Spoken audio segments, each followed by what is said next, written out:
अगर आप गाड़ियों से जुड़ी हुई हर तरह की जानकारी चाहते हैं तो ASY कार ड्राइव चैनल को अभी के अभी सब्सक्राइब कर लीजिए और बेल आइकन को दबाना बिल्कुल ना भूलना।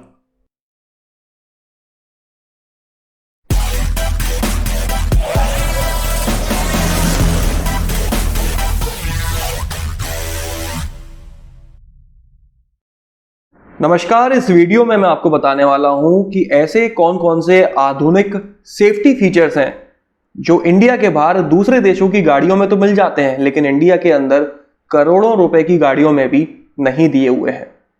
ये वीडियो इस टॉपिक का दूसरा हिस्सा है। अगर आप पहला हिस्सा पार्ट 1 देखना चाहते हैं तो स्क्रीन के ऊपर अपर राइट कॉर्नर पर आ रहे आई बटन पर क्लिक करके उस वीडियो को भी देख सकते हैं। तो चलिए शुरू करते हैं और पार्ट 2 देखते हैं। अगला फीचर है रूट बेस्ड स्पीड एडेप्टेशन। ये एक क्रूज कंट्रोल का फीचर है। नॉर्मली हमारी गाड़ियों में नेविगेशन होता है जिसकी मदद से हम देख सकते हैं कौन सी चीज हमसे कितनी दूर है और उसकी रास्ता कैसे कैसे है, लेकिन ये फीचर कुछ ज्यादा ही एडवांस्ड है। ये कुछ इस तरह से काम करता है कि मैप्स के हिसाब से जहां जहां पर चौराहे हैं, मोड़ हैं, स्पीड ब्रेकर हैं या रोड खराब है या कोई भी XYZ कंडीशन है जिसकी वजह से आपकी गाड़ी की स्पीड आपको कम करनी पड़ती है, तो ये फीचर ऑटोमेटिकली उन लोकेशंस को डिटेक्ट कर लेता है और अपने आप ही गाड़ी की स्पीड को कम कर लेता है और नॉर्मल रोड आने पर अपने आप ही गाड़ी की स्पीड को बढ़ा देता है, मतलब कि वापस से आपकी सेट की हुई स्पीड पर गाड़ी चलने लगती है। 12वां फीचर है कार टू एक्स कम्युनिकेशन। ये हर किसी गाड़ी में तो नहीं मिलता, ये मर्सिडीज की ई क्लास में ही देखने को मिलता है। ये कुछ इस तरह से काम करता है कि नई वाली मर्सिडीज ई क्लास एक दूसरे से कनेक्टेड हैं। मतलब कि फॉर एग्जाम्पल अगर कोई ई क्लास कहीं पर जा रही है और उसके सामने कोई एक्सीडेंट हो जाता है जिसकी वजह से रोड ब्लॉक हो जाती है या फिर वहाँ रोड पर कोई गड्ढा है या फिर उसी ई क्लास का एक्सीडेंट हो जाता है, तो वो ई क्लास अपने अगल बगल चल रही कोई दूसरी ई क्लास में सिग्नल भेज देती है, जिसकी वजह से वो दूसरी ई क्लास या तो नया रूट ले लेती है ऑटोमेटिकली या फिर उस एरिया में संभल कर आती है या फिर ऑटोमेटिकली वहां पर आके रुक जाती है। मतलब आप टेक्नोलॉजी देखिए, आपको कुछ करना ही नहीं है, सिर्फ गाड़ी में डीजल पेट्रोल डलवाना है, बाकी सारे काम गाड़ी अपने आप ही कर लेती है। अगला फीचर है डुअल स्टेज डिप्लॉयमेंट एयरबैग्स। आप लोगों ने अक्सर डुअल एयरबैग्स सुने होंगे लेकिन कभी डुअल स्टेज एयरबैग्स नहीं सुने होंगे। ये एयरबैग्स एक्सीडेंट के हिसाब से 2 स्टेजेस में खुलते हैं। एक्सीडेंट जैसा हुआ होगा उस हिसाब से ये कम या फिर ज़्यादा खुलते हैं, जिसकी वजह से एयरबैग्स खुलने की वजह से होने वाली इंजरीज नहीं होती या फिर काफ़ी कम होती हैं। जी बिल्कुल, आपने सही सुना, एयरबैग्स लगाए तो सेफ्टी के लिए जाते हैं लेकिन कुछ कुछ बार ये आपकी जान भी ले सकते हैं। अगर आप एयरबैग्स के बारे में और ज़्यादा जानकारी चाहते हैं तो स्क्रीन के ऊपर आ रही लिंक पर क्लिक करके उस वीडियो को भी देख सकते हैं। अगला फीचर है एक्टिव ब्रेक असिस्ट। ये कुछ इस तरह से काम करता है कि अगर आपकी गाड़ी कहीं टकराने वाली है, आप होश में हैं, आप घबराए भी नहीं हैं और उस टक्कर से बचने के लिए आप ब्रेक्स अप्लाई करते हैं, लेकिन एक्टिव ब्रेक असिस्ट को ऐसा लगता है कि आपने जितनी फोर्स से ब्रेक अप्लाई किए हैं वो काफ़ी नहीं है, तो ये फीचर ऑटोमेटिकली उस फोर्स को बढ़ा देता है। इसके बाद अगला फीचर है एक्टिव स्पीड लिमिट असिस्ट। ये क्रूज कंट्रोल के साथ मिलकर काम करता है। अगर आप हाईवे पर जा रहे हैं और आपने अपनी गाड़ी को क्रूज कंट्रोल पर लगा रखा है उतनी स्पीड पर जो कि उस रोड की रिकमेंडेड स्पीड से ज़्यादा है, तो एक्टिव स्पीड लिमिट असिस्ट उस क्रूज कंट्रोल की स्पीड को रिकमेंडेड स्पीड पर लाकर ऑटोमेटिकली सेट कर देता है, जिसकी मदद से आप दुर्घटना से तो बचते ही बचते हैं और साथ ही में ओवर स्पीडिंग के चालान से भी। इसके बाद है लेन कीपिंग असिस्ट। ये फीचर आप लोगों ने वैसे तो सुना ही होगा, लेकिन बाहर के देशों में मिलने वाला ये फीचर हमारे फीचर से थोड़ा ज़्यादा एडवांस्ड है। ये कुछ इस तरह से काम करता है, हाईवेज पर या फिर मल्टी लेन रोड्स पर अलग अलग लेन बने हुए होते हैं जिनके अंदर हमें गाड़ी चलानी होती है, फिर चाहे इंडिया हो या फिर कोई दूसरा देश। लेकिन जब हमारी गाड़ी इन लेन से बाहर जाने लगती है तो लेन कीपिंग असिस्ट आपको वार्निंग अलर्ट लाइट या फिर वार्निंग अलर्ट साउंड या फिर आपकी स्टीयरिंग को वाइब्रेट करके आपको नोटिफाई करता है कि आपकी गाड़ी लेन के बाहर जा रही है। अगर आप इन वार्निंग अलर्ट्स पर रिस्पॉन्ड नहीं करते हैं तो लेन कीपिंग असिस्ट आपकी गाड़ी को ऑटोमेटिकली सही जगह पर, मतलब कि लेन के अंदर ले आता है। और कुछ गाड़ियों में यही फीचर रिस्पॉन्ड ना करने पर कुछ देर बाद आपकी गाड़ी को स्लोली रोक देता है। इसके बाद फीचर आ जाता है एक्टिव बोनट सिस्टम। ये फीचर गाड़ी के अंदर बैठे हुए पैसेंजर्स के लिए नहीं है, ये है रोड पर चल रहे लोगों के लिए। अगर कभी गलती से आपकी गाड़ी किसी इंसान में टकराती है तो आपकी गाड़ी का बोनट पीछे से अपवर्ड और बैकवर्ड डायरेक्शन में उठ जाता है, जिसकी वजह से उस इंसान में कम से कम चोट लगती है। 14th फीचर है एकॉस्टिक व्हीकल अलर्ट सिस्टम। ये फीचर स्पेशली सिर्फ इलेक्ट्रिक कार्स के लिए ही बनाया गया है और ये फीचर गाड़ी में बैठे हुए पैसेंजर्स के लिए नहीं है, ये सड़क पर चल रहे लोगों के लिए है। इंडिया में तो इलेक्ट्रिक कार्स का इतना चलन नहीं है, लेकिन दूसरे देशों में इलेक्ट्रिक कार्स काफ़ी पसंद की जाती हैं।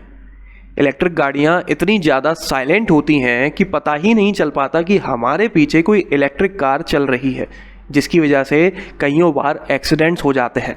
इसीलिए अब इन गाड़ियों के बाहर एक अलर्ट साउंड लगाया जाता है जो तब तक एक्टिवेट रहता है जब तक आप अपनी गाड़ी की स्पीड 20 या 30 किलोमीटर पर आवर से ज़्यादा नहीं कर लेते, क्योंकि अक्सर सिटी ट्रैफिक कंडीशंस में गाड़ी की स्पीड 20-25 किलोमीटर पर आवर ही होती है। इतनी स्पीड पर यह साउंड रेगुलरली एक्टिवेट रहता है, जिसकी वजह से अगल बगल चल रहे लोगों को पता चल जाता है कि उनके पीछे या साइड में कोई इलेक्ट्रिक कार चल रही है। Safety exit assist. ऐसा तो लगभग हर किसी के साथ हुआ होगा कि जल्दी में आप अपनी गाड़ी का गेट खोल के बाहर उतरने वाले होते हैं, लेकिन आप ध्यान ही नहीं दे पाते कि पीछे से एक दूसरी गाड़ी आ रही थी या कोई दूसरा टू व्हीलर आ रहा था। वो आपके खोले हुए गेट में टकरा सकता था या टकराने वाला था, कई बार टकरा भी जाता है। लेकिन ये फीचर आपकी गाड़ी के पीछे आ रही कोई दूसरी गाड़ी को पहले ही डिटेक्ट कर लेता है और आपके डोर्स को लॉक कर देता है। इस तरह की कंडीशन में ये आपके डोर्स को खुलने ही नहीं देता।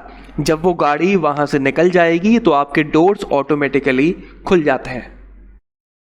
पोस्ट कॉलिजन ब्रेकिंग, जैसा कि इसके नाम से समझ में आ रहा है, टकराने के बाद ब्रेक लगाना। ये फीचर कुछ इस तरह से काम करता है कि आपकी गाड़ी किसी जगह पर टकरा जाती है, जिसकी वजह से आप काफ़ी ज़्यादा घबरा जाते हैं, लेकिन आपकी गाड़ी अभी भी टकराने के बाद चल रही है, लेकिन आप उसके ऊपर कंट्रोल खो चुके हैं या फिर इतने ज़्यादा घबरा चुके हैं कि आपका दिमाग काम ही नहीं कर रहा। तो ये फीचर ऑटोमेटिकली ब्रेक्स अप्लाई कर देता है ताकि आपका कोई दूसरा एक्सीडेंट ना हो जाए। आखिरी फीचर है एयरबैग्स। इंडिया के बाहर कई सारी गाड़ियों में 10 एयरबैग्स मिलते हैं, 10 एयरबैग्स। मुझे पता है आप में से कई सारे लोगों ने कभी नहीं सुना होगा कि किसी गाड़ी में 10 एयरबैग्स दिए हुए हैं, लेकिन इंडिया के बाहर 10 एयरबैग्स एक आम बात है। 10 एयरबैग्स किस तरह से होते हैं वो मैं आपको बताता हूं कि 2 एयरबैग्स तो डैशबोर्ड पर होते हैं, ड्राइवर और को ड्राइवर के सर के लिए। फिर 2 एयरबैग्स डैशबोर्ड के नीचे होते हैं, ड्राइवर और को ड्राइवर के घुटनों के लिए। तो ये हो गए 4 एयरबैग्स। इसके बाद में चारों सीट के बाहर की तरफ साइड एयरबैग्स होते हैं, तो ये हो गए टोटल 8 एयरबैग्स। इसके बाद 2 कर्टेन एयरबैग्स होते हैं जो गाड़ी को साइड से पूरा का पूरा कवर करते हैं। तो इस तरह से टोटल 10 एयरबैग्स होते हैं एक गाड़ी में। इंडियन मार्केट में आप में से ज़्यादातर लोगों ने, 95% से भी ज़्यादातर लोगों ने सिर्फ 7 एयरबैग्स ज़्यादा से ज़्यादा सुने होंगे। तो मैं आपको बता दूं कि इंडिया में कुछ प्रीमियम कार्स में 8 एयरबैग्स भी मिल जाते हैं। मर्सिडीज़ की किसी एक गाड़ी में 9 एयरबैग्स भी दिए हुए हैं, लेकिन इंडिया में मेरी जानकारी के हिसाब से इकलौती लेक्सस ब्रांड ही ऐसी कंपनी है जो अपनी गाड़ियों में इंडिया के अंदर भी 10 एयरबैग्स देती है। अगर इसके अलावा भी कोई ऐसी कंपनी है जो इंडिया के अंदर अपनी गाड़ियों में 10 एयरबैग्स दे रही है तो कमेंट कर मुझे ज़रूर बताइएगा। तो ये थे वो सभी सेफ्टी फीचर्स जो इंडिया के अंदर महंगी से महंगी गाड़ियों में भी नहीं मिल पाते, फिर वो गाड़ी चाहे 2 करोड़, 3 करोड़, 8 करोड़, 10 करोड़ की क्यों ना हो। लेकिन दूसरे देशों में ये सभी सेफ्टी फीचर्स 15-20 लाख रुपए के बजट से मिलना शुरू हो जाते हैं। आप अंतर देख सकते हैं सेफ्टी के स्टैंडर्ड का और बजट का। नमस्कार, मैं हूं अमिताभ बच्चन। देखिए, हम सब मिलकर नोवल कोरोना वायरस या कोविड-19 को फैलने से रोक सकते हैं। इसके लिए हमें बचाव के कुछ तरीके अपनाने होंगे। खांसते या छींकते समय हमेशा अपने मुंह को रुमाल से या टिश्यू से ढकें। इस्तेमाल किए हुए टिश्यू को तुरंत ढक्कनदार कचरे के डब्बे में डाल दें। अपनी आंख, नाक और मुंह को हाथ से न छुएं। आप अपने हाथों को समय समय पर साबुन और पानी से लगभग 20 सेकंड तक धोएं। भीड़ भाड़ वाली जगह पर जाने से बचें। अगर आपको खांसी, बुखार या सांस लेने में तकलीफ हो रही है तो आप दूसरों से दूरी बनाए रखें। ऐसे लक्षण दिखने पर तुरंत अपने डॉक्टर से सलाह लें। अस्पताल में आप अपने मुंह पर मास्क या रुमाल जरूर रखें। अधिक जानकारी के लिए स्वास्थ्य एवं परिवार कल्याण मंत्रालय की एक हेल्पलाइन है 011-239-78046। अपनी सुरक्षा के लिए हमारी मदद कीजिए। तो चलिए इस वीडियो में तो बस इतना ही। अगर आपको ये पसंद आया हो तो इसे लाइक कर दीजिएगा, इस चैनल को सब्सक्राइब कर लीजिए और बेल आइकन को दबाना बिल्कुल ना भूलना। आपका दिन शुभ रहे। धन्यवाद।